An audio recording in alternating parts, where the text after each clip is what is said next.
नमस्कार दोस्तों। तो हम कौन सा चैप्टर पढ़ रहे थे? त्रिभुज। त्रिभुज चैप्टर आपकी गणित की किताब का 6वां अध्याय है और हम आज की वीडियो में इस चैप्टर का पार्ट 5 पढ़ेंगे। तो पार्ट 5 में हम पाइथागोरस प्रमेय सीखेंगे और इसके ऊपर बेस्ड कुछ प्रश्नों को हल करेंगे। तो चलिए शुरू करते हैं। ये प्रमेय एक्चुअली में पाइथागोरस प्रमेय नहीं है। पाइथागोरस प्रमेय को सिद्ध करने के लिए इस प्रमेय की आवश्यकता होगी। तो चलिए इस प्रमेय को देखते हैं क्या है ये। यदि एक समकोण त्रिभुज के समकोण वाले शीर्ष से उसके कर्ण पर लंब डाला जाए तो लंब के दोनों ओर बनने वाले त्रिभुज संपूर्ण त्रिभुज के समरूप होते हैं तथा परस्पर भी समरूप होते हैं। अर्थ क्या है इसका? चलिए समझते हैं। समकोण त्रिभुज, तो एक समकोण त्रिभुज लेते हैं एबीसी। इस समकोण त्रिभुज के समकोण वाले शीर्ष, तो इसका समकोण वाला शीर्ष कौन सा है? ये। तो समकोण वाले शीर्ष से अगर हम इसके कर्ण पर लंब डालें, तो चलिए लंब डालते हैं। तो ये हमने लंब खींचा है। तो लंब खींचने के बाद क्या होगा? ये लंब इस त्रिभुज को 3 भागों में बांटेगा। पहले तो दाईं साइड और बाईं साइड और एक त्रिभुज एबीसी। तो थ्योरम क्या कहता है कि जो इसके दोनों तरफ त्रिभुज बने हैं, ये त्रिभुज आपस में भी समरूप हैं और ये त्रिभुज पूरे एबीसी त्रिभुज के भी समरूप है। यानी त्रिभुज एडीबी, ये जो त्रिभुज है वो समरूप है त्रिभुज एबीसी के। साथ ही ये पूरा एबीसी त्रिभुज जो है वो समरूप है त्रिभुज बीडीसी के। इसी के साथ जो ये दोनों छोटे त्रिभुज हैं, यानी त्रिभुज एडीबी समरूप है त्रिभुज बीडीसी के। तो ये है इस थ्योरम का अर्थ, जिसको आप आगे प्रयोग करेंगे। अगर आप चाहें तो इसे आसानी से सिद्ध कर सकते हैं। ये सारे ही त्रिभुज कोण कोण समरूपता कसौटी से सिद्ध हो जाएंगे। तो ये आपके लिए एक होमवर्क है कि आप इसको खुद से सिद्ध करें। अगला थ्योरम देखते हैं, जिसको हम पाइथागोरस प्रमेय कहते हैं। ये है क्या? एक समकोण त्रिभुज में कर्ण का वर्ग शेष 2 भुजाओं के वर्गों के योग के बराबर होता है। यानी एक त्रिभुज होगा समकोण त्रिभुज, इसमें जो कर्ण है उसका स्क्वायर यानी वर्ग बाकी 2 भुजाएं कौन सी होती हैं? आधार तथा लंब, इनके वर्गों के योग के बराबर होगा। चलिए सिद्ध करते हैं। स्टेप वाइज करेंगे। 2 थ्योरम हमने कर लिया है और आपको स्टेप्स याद हो गएंगे। सबसे पहले हम क्या करते हैं? सबसे पहले देखते हैं दिया क्या है। तो हमें एक समकोण त्रिभुज एबीसी दिया है। तो ये ले लेते हैं एक एबीसी समकोण त्रिभुज जो कि कोण बी पर समकोण है, यानी इसका कोण बी 90 डिग्री का है। सिद्ध क्या करना है हमें? हमारा सेकंड स्टेप क्या होता है प्रमेय का? सिद्ध क्या करना है? तो सिद्ध करना है हमें AC का वर्ग बराबर AB का वर्ग जमा BC का वर्ग। यहाँ AC इस त्रिभुज का कर्ण है और AB और BC बाकी 2 भुजाएं हैं। अब तीसरा स्टेप क्या होता है? रचना। तो रचना क्या करेंगे हम? रचना करेंगे BD लंब खींचेंगे AC पर। तो ये हमने BD एक लंब खींचा है AC पर। अब चलिए सिद्ध करते हैं इसको।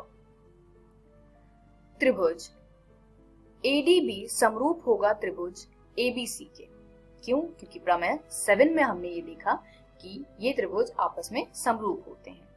अब अगर ये त्रिभुज समरूप हैं तो हम लिख सकते हैं AD बटे AB बराबर AB बटे AC के। क्यों?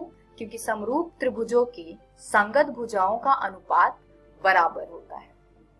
इसी प्रकार अगर हम इसका क्रॉस मल्टीप्लाई करें तो हमें मिलेगा AD गुने में AC बराबर AB का वर्ग। इसको देते हैं समीकरण 1 नाम। अब दूसरा त्रिभुज अगर देखें तो त्रिभुज BDC समरूप है त्रिभुज ABC के। फिर से क्यों? प्रमेय 7 का प्रयोग करके। अब यहां पर भी CD बटे BC बराबर होगा BC बटे AC के। क्यों? क्योंकि समरूप त्रिभुजों के संगत भुजाओं का अनुपात बराबर होता है। इसको अगर हम क्रॉस मल्टीप्लाई करें तो हमें प्राप्त होगा CD गुने में AC बराबर BC का वर्ग। इसको देते हैं समीकरण 2 का नाम। अब हम क्या करेंगे, अब हम समीकरण 1 और समीकरण 2 को जोड़ेंगे। तो जोड़िए इसको, इससे हमें प्राप्त होगा AD गुने में AC जमा CD गुने में AC बराबर AB का वर्ग जमा BC का वर्ग।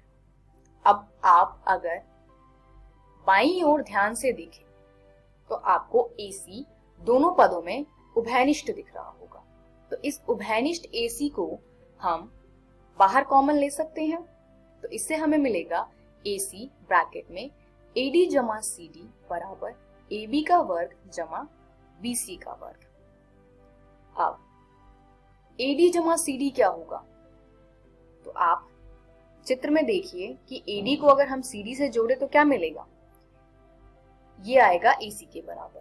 तो अब हमारे पास आया AC गुने में AC बराबर AB का वर्ग जमा BC का वर्ग।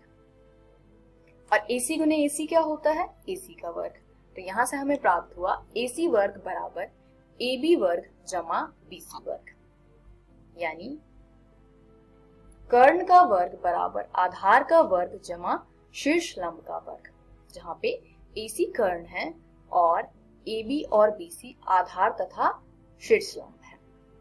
तो इसको हम कहते हैं पाइथागोरस प्रमेय, जिसको इंग्लिश में पाइथागोरस थ्योरम कहते हैं और शॉर्ट में हम इसको PGT कहते हैं। तो चलिए एक उदाहरण देखते हैं जहां पे हमें इस थ्योरम का प्रयोग करना है। तो उदाहरण है, यदि AD लंब है BC पर, एक त्रिभुज ABC लीजिए जिसमें AD लंब होगा BC पर, तो सिद्ध कीजिए AB वर्ग जमा CD वर्ग बराबर है BD वर्ग जमा AC वर्ग के। तो त्रिभुज ADC से हमें प्राप्त होता है AC वर्ग बराबर AD वर्ग जमा CD वर्ग। कैसे, पाइथागोरस प्रमेय से, क्योंकि त्रिभुज ADC एक समकोण त्रिभुज है। इसी प्रकार त्रिभुज ADB से हमें प्राप्त होता है AB वर्ग बराबर AD वर्ग जमा BD वर्ग के। फिर से हमने यहाँ पर ADB में पाइथागोरस प्रमेय का प्रयोग किया है। इस प्रकार हमें दो समीकरण प्राप्त हुए हैं। अब हम क्या करेंगे, हम समीकरण 2 से समीकरण 1 को घटाएंगे। तो घटाने पे हमें मिलेगा AB वर्ग घटा AC वर्ग बराबर में AD वर्ग जमा BD वर्ग घटा AD वर्ग घटा CD वर्ग। अब आप इसको हल कीजिए। यहाँ पे कुछ संख्या एक जैसी दिख रही है, जैसे AD और AD वर्ग घटा AD वर्ग, ये घट करके 0 के बराबर आ जाएगा। तो बचा क्या हमारे पास, AB वर्ग घटा CD वर्ग बराबर BD वर्ग घटा CD वर्ग। अब जो घटा वाले टर्म्स हैं, पद हैं, उसको हम दूसरी तरफ ले जाते हैं ताकि ये जमा में कन्वर्ट हो जाए। तो हमें मिलेगा AB वर्ग जमा CD वर्ग बराबर AC वर्ग जमा BD वर्ग। तो यही हमें सिद्ध करना था इस प्रश्न में। अब देखते हैं प्रमेय 9। यदि किसी त्रिभुज की एक भुजा का वर्ग अन्य दो भुजाओं के वर्गों के योग के बराबर हो तो पहली भुजा का सम्मुख कोण समकोण होता है। एक बार इस स्टेटमेंट को आप लोग पढ़िए और देखिए कि आपको क्या समझ में आता है। क्या हमने ऐसा सा स्टेटमेंट पहले पढ़ा है? जी हाँ, पाइथागोरस प्रमेय का स्टेटमेंट भी कुछ ऐसा सा ही था, बस थोड़ा सा उल्टा था। वहां क्या था, वहां हमें समकोण त्रिभुज दिया हुआ था और उसका कंक्लूजन ये निकलता था कि एक भुजा का वर्ग बराबर होगा अन्य दो भुजाओं के वर्गों के योग के। यहाँ कुछ उल्टा लिखा हुआ है, इसीलिए इस थ्योरम को हम पाइथागोरस प्रमेय का कन्वर्स या फिर विलोम कहते हैं।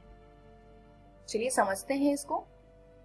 एक त्रिभुज ABC दिया है और ABC में एक भुजा का वर्ग अन्य दो भुजाओं के वर्गों के योग के बराबर है और वो एक भुजा कौन सी है, AC। AC का वर्ग बराबर है AB के वर्ग जमा BC के वर्ग के और AC क्या है यहाँ पे, कर्ण। इस प्रकार हमें मिलता है कर्ण का वर्ग बराबर आधार के वर्ग जमा शीर्ष लंब के वर्ग के।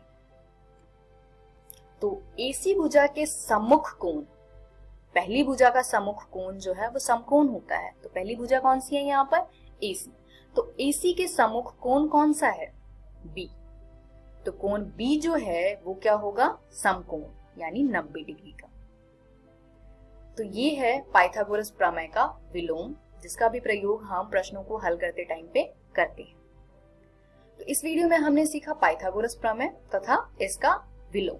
पाइथागोरस प्रमेय का निष्कर्ष जो निकलता था वो क्या है? कर्ण का वर्ग बराबर आधार का वर्ग जमा शीर्ष लंब के वर्ग। हमारी अगली वीडियो में हम कुछ प्रैक्टिस क्वेश्चंस करेंगे।